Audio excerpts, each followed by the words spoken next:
what's up? What do we talk about? I guess we need to talk about the fight, right? I mean, it's a media workout. You're not getting hit in a media workout. You know? So, my question is, which is, logical, is how is he going to look when he gets punched in the face? Now, of course, he's had to spar, but sparring likely has been light, right? So if you don't know, in fact, let's let this play. We'll start right here. This will explain it.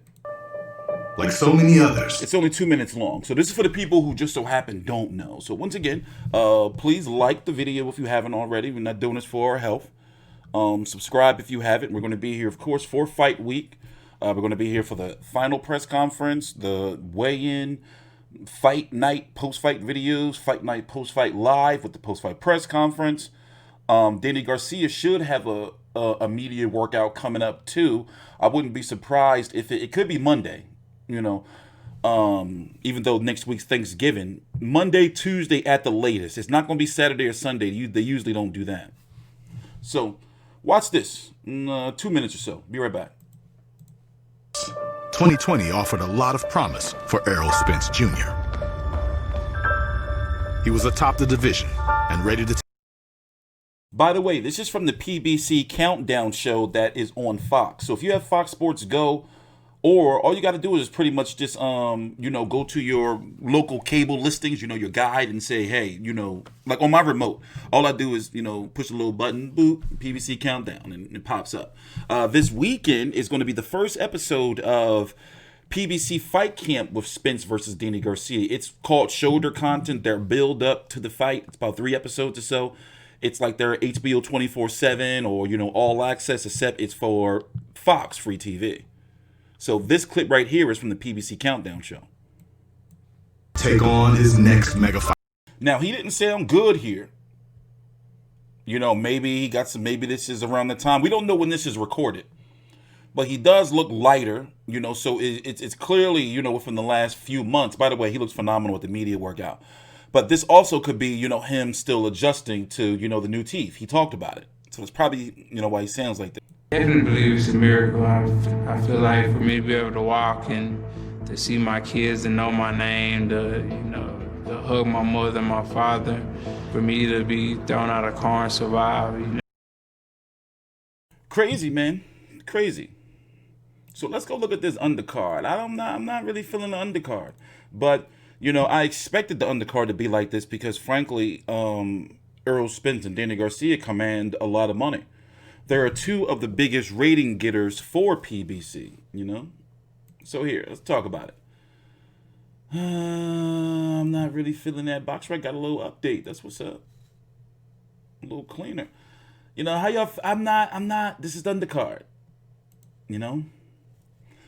Errol Spence versus Danny Garcia. Sebastian, the Towering Inferno. Fundora versus Jorge Cota. You may remember that Jamel Charlo knocked out Jorge Cota after he lost to Tony Harrison.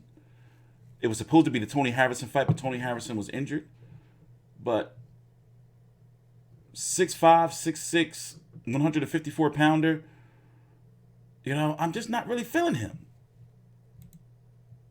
So here's the undercard. Here's the TV version of the undercard. It's going to be Spence versus Danny Garcia.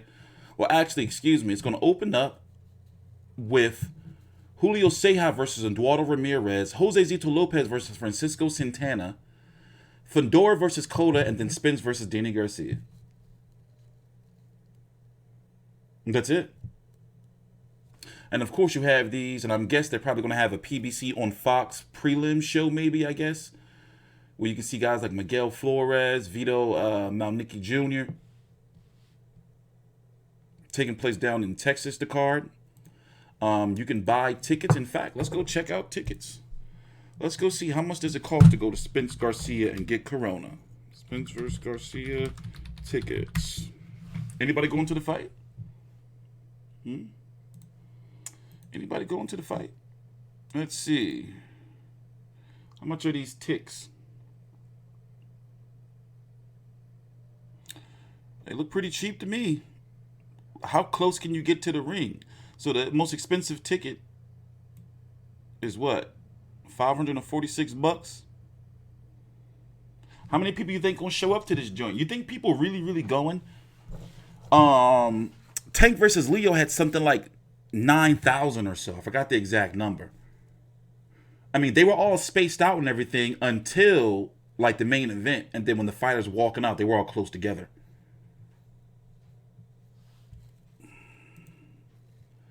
Let's see, here you go. You got floor seats.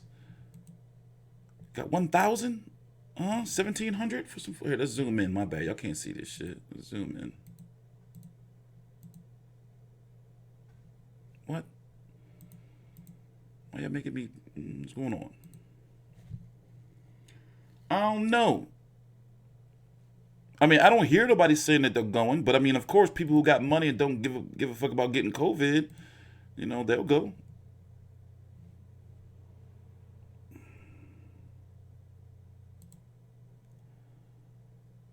They got tickets starting at $50.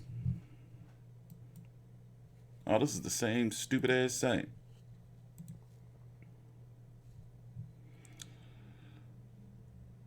Let's see. I don't know. Y'all going? Like, to me, well, for one, I can't go anyway. But it's you know, I mean, a fight like this, they needed a crowd. You know, I get it. Is it worth it? I mean, what do you mean, is it worth it? I mean, if you don't give a fuck about the coronavirus, you know, the co-main event is hard. Well, I don't call it a co-main event. That's the chief support. How about that? That's the term I use for undercards that don't deserve the quality of being called a co-main. You know, you're not, nah, bro. Nah, I'm not feeling that. Like, that Sebastian Fundora versus Jorge Cota, that can be a lead of a PBC on Fox, but it'll also be a lead on PBC on FS1. You know? I mean, I love me some Josesito Lopez. He's fighting Francisco Santana, the guy who fought Jarrett Hurd in his last fight, and Jarrett Hurd couldn't weight bully him. Julio Ceja versus Eduardo Ramirez. Not feeling that. The undercard, okay, let's just talk about it. It's not good. It's not good. It's not something that's going to keep people, like, glued to the television, you know? People going to look like, you know? But I do think a lot of people are underestimating Danny Garcia, though. You know, especially a somewhat compromised Errol Spence. I mean, we don't know how Errol Spence is going to look. You know, he can still be the same up in there. The Errol Spence, even before the accident, you know, even before the accident, I always said Danny Garcia had a chance, and I respected the fight. And especially if you look at the pattern that Al Heyman has been doing, all of his top guys have been getting their pay-per-views. His known top guys. And really, really, really, it started with Andre Berto getting the harvest against Floyd Mayweather. Did you notice Broner's got his pay-per-view? People felt he didn't deserve it against Manny Pacquiao. A lot of people were mad at that. PBC fighters. Many PBC fighters were mad that Broner had got the call, but I get it. And you know Broner blew all that money? The fuck? Motherfuckers is weird, man. But anyway, Keith Thurman got his. Wilder got his. Wilder got 2, 3. You see Luis Ortiz got his. You know, Sean Porter got his. All the top Al Heyman fighters that have been on top for some time, they all have got or getting their pay-per-views. Don't be surprised, and they've been building it. They are really, really trying to build up David Benavidez versus Caleb Plant on pay-per-view as its own card. They're trying to do that, ladies and gentlemen. Remember, they did Tank versus Leo. And Leo is like Al Heyman's godson, for real, for real, for real. And Leo named his son after Al Heyman. Listen, we're looking at a 2021. We don't know if there's going to be a pay-per-view in January or not. But we're looking at a 2021 where we can see at least 10 pay-per-views. No bullshit. At least 10 pay-per-views. And that's from everybody. You know how crazy that is? But these PBC fighters, they've reached a point where the money is not there to pay them to fight on free TV. People don't like talking about it, or it's taboo to talk about it. But Al Heyman's free TV venture failed.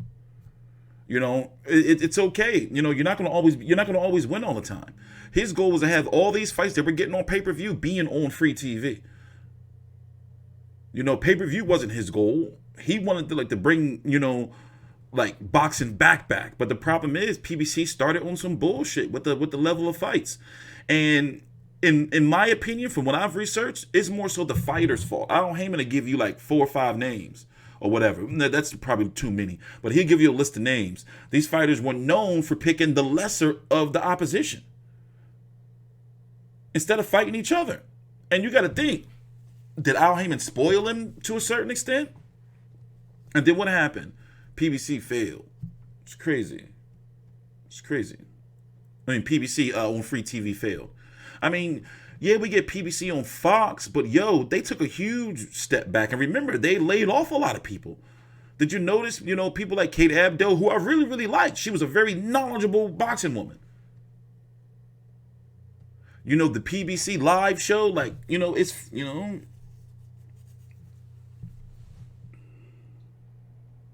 it's crazy.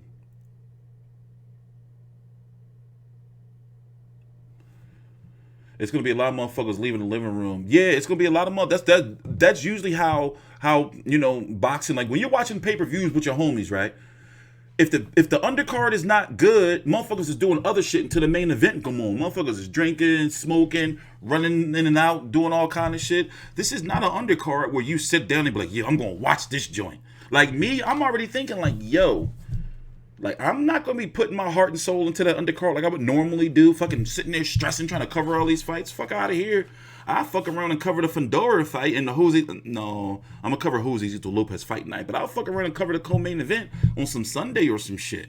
You know, that's how I'm not feeling this undercard. You know, is this not the worst pandemic undercard for a marquee fight? I mean, Crawford Brook had Maloney Franco, so that was a rematch. I think this is the worst undercard of no. What about White versus Povetkin? 1. Who was the I think that undercard was pretty shit. Was that undercard shit? Who was the co-feature on that undercard? I don't remember. I don't remember.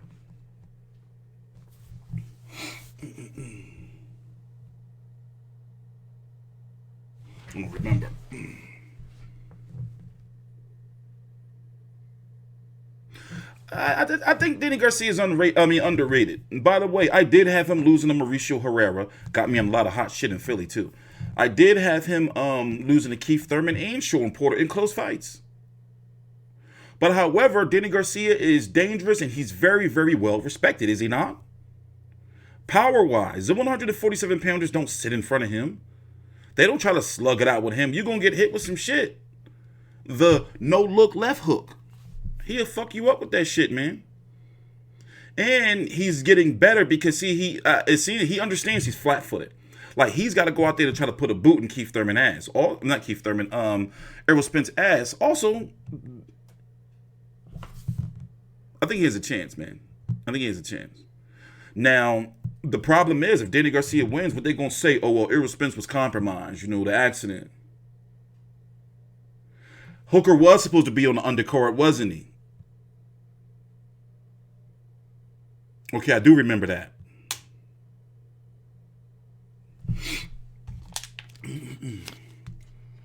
The left hook is no myth. Yeah, it's not, man. That shit will fuck you up.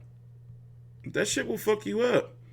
You see EJ stopping Danny Garcia. Well, I think that Errol Spence is going to go out there to try to make a statement. One thing, if you don't know about Errol Spence, he watches all YouTube videos. He watches people's shit. And he don't tweet a lot, but yo, he be on Twitter. He be scrolling. He be on social media. So he knows that people probably going to be looking at him like, damn, he probably going to try to play it safe against Danny because he don't want to get punched. So I guess what I'm saying is, don't be surprised if Errol Spence goes out there to try to make a statement, you know, against Danny Garcia, and that could be dangerous. Now, don't get me wrong. Let me say this and get this out of the way. Listen, I'm trying to figure out how to say it because y'all motherfuckers gonna be mad. I think that it's worth a pay-per-view fight. The main event is a pay-per-view fight. The only issue, you know, I mean, you can't count me. I gotta buy all the pay-per-views or I can't do my videos. You can't count me, but I really feel that this is a pay-per-view worthy fight. The story behind it alone, you know, is pay-per-view worthy. In my opinion.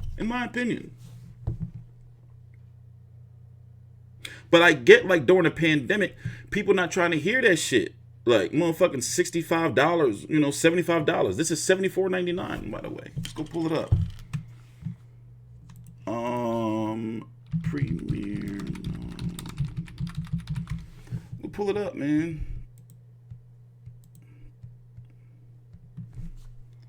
And then let me tell you something.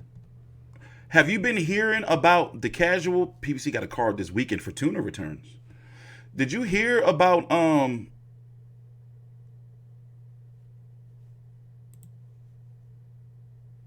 hold on. There we go. I forgot my thought. Oh, Mike Tyson versus Roy Jones is gathering a lot of steam. Like, a lot of people are really, really like, yeah, Mike Tyson coming back. He might fight that wild guy. It's about Wilder. I'm hearing a lot of casual bullshit. And you know, it's the week before. It's going to be on pay-per-view for $50. Mike Tyson versus Roy Jones. That's going to eat into a lot of this. Yeah, this pay-per-view is motherfucking $74.99. $80 after taxes, pretty much. $74.99, ladies and gentlemen. 16 days, 5 hours, and 37 minutes away. By the way, Errol Spence looks in shape, too. He looks on shape. Taylor Prosoon was on the undercard, so it wasn't the white. Okay, all right. By the way, if y'all don't know, I'm on a 30-second delay.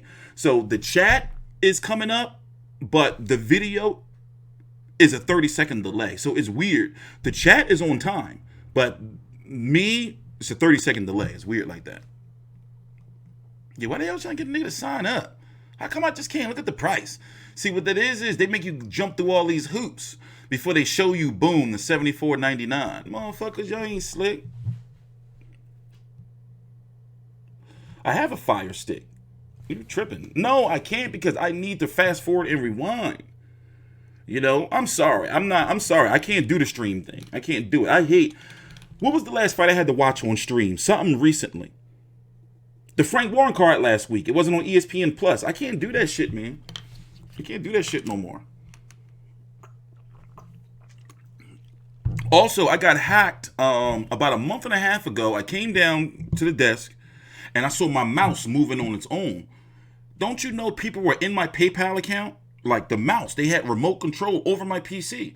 But I was fighting with them, so I'm moving them out. Crazy shit. So no, I don't do that streaming shit. And yes, I have antivirus. I don't do that streaming. I can't do it. I have been buying pay-per-views, but you got to think, the fights I cover that are pay-per-views, they pay for themselves. You see what I'm saying? And then also my pop, he be watching a lot of them joints, but he definitely want to watch that Mike Tyson Roy Jones shit. So I'm cool. I mean, yeah, they're expensive as fuck, you know, but it's like, I need them. Porter needs to rematch with Ugas. By the way, we're going to do a stream on, let me check my email now and see if there's any streams coming up. Canelo and Conor Smith should be having some type of press event soon.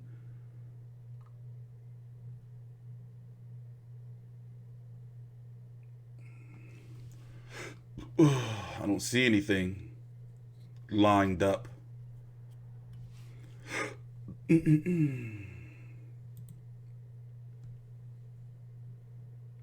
Yeah, I can't do it. How the shit be pausing and all that shit, the little blocks pop up. You gotta fucking keep hitting F5. Can't do it. Can't do it. The guy for Tunis fighting is the guy who beat Felix Verdejo. I'm gonna be watching that card. I forgot that there was a card on. You think Ben loses to Formella? Not sold on a kid. He got a digital beard. Not digital. Did you know that Connor Ben, the son of Nigel Ben, who's fighting this weekend on the Sky Sports in the Zone, he got a fake beard. Like he had beard surgery. Like, who does that? Like, cause he couldn't grow facial hair, so he had like genetically enhanced beard. Like, that shit a little weird and creepy. It's like, bro, you that thirsty for a beard that you're gonna get surgery like a lady? Like, ladies get surgery, you know? Spence looks on weight. Joyce and Dubois is going to be on ESPN Plus. That email they just announced that. It's going to be on ESPN Plus next weekend. Next weekend is very, very busy in combat sports. I don't know. I might motherfucking take the weekend off. I might not cover no fights until fucking Sunday. I got to do stuff around the house. Thanksgiving is next week. And also, I'm suing people. So that shit, it's a pain in the ass. So I've been real busy behind the scenes with that stuff. Yeah, he got a fake beard. No bullshit. He got a fake beard. He had like surgery. Like, he posted pictures. I should pull that shit up. He posted pictures of him, like, he got fake beard, bro. Like, he had hairs removed from other places and put in his face. So when his beard grows, it looks weird. Like ant legs and shit. It's weird. It's weird looking.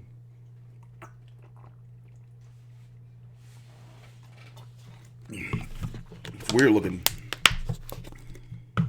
Now I'm bald and shit. I'm a bald asshole. You know. But never would I ever thought, like, remember LeBron wig came off in the game and AD had to tell him, like, yo, your Space Jam wig, dog. You got to fix that shit. I don't know what the fuck be up with that. Do you think COVID cases will rise because of Thanksgiving? Likely. But they already at an all-time high, aren't they? I don't watch the news no more like I used to. I don't go outside. I'm quarantined. Like, me and my father, we're both high risk. So we don't be out. No way. No way. No way.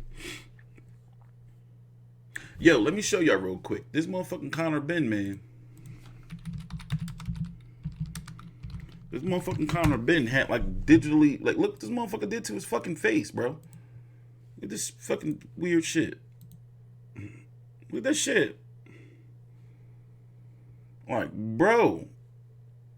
So he had hair from the top, I guess from the sides. Like, and then it's like it's too perfect, bro. Like, bro. That shit looks stupid. Why would you do that to yourself? You wanted a beard that bad, huh?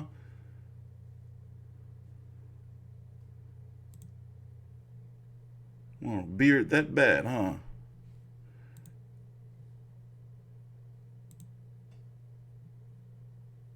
Like, he didn't like that his shit was all patchy. Like, bro. Niggas, I mean, hey, whatever, you know, whatever you want to do, that's your right. This is motherfucking free world. You can do whatever you want.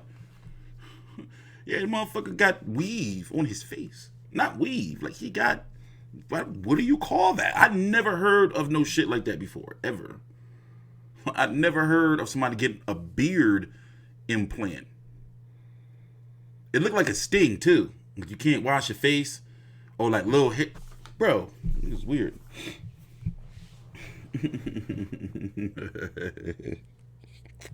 Fucking boxing, man. Boxing is crazy. But alright, guys, we got a few more minutes left before we have to get up out of here. So yeah, I don't know what I'm doing this week. I've been like chilling and doing like house stuff and typing my ass off. I'm a degenerate, and I am covering UFC this Saturday. So likely I am going to cover the Conor Ben Formella fight, and I am going to cover the Fortuna fight. You know, but besides that, I think this has been my only stream this week. I've been coasting, man. I'm coasting. Do you rate Ben? No. I covered his fight. I covered the fight he lost, and I covered several Conor Ben fights. You know, I don't gamble. Gambling's for no good degenerates. And, you know, TstreeT's not a degenerate. Well, I am a degenerate, but no, I don't gamble, man. I told you, I don't even know how to play cards. I don't know how to play spades. No, none of that. I don't have those type of vices. Watch Bobbitt Little press conference. Yeah, that was this morning. I could have streamed that, but, yeah, you know. I don't rate Alan Bobbitt very highly either. You know, one of the shit can hold up under a left hook. I don't know. It's just it's all weird to me. Look how his fucking face swole up. Like, bro, what were you thinking? But you know how they say, man, niggas do anything for these hoes, man. He probably did this for a woman. He did this shit for a woman. Okay. All right. So, all right, I'm getting up out of here. I'm TstreeT Controversy with FightView360.com. Please subscribe.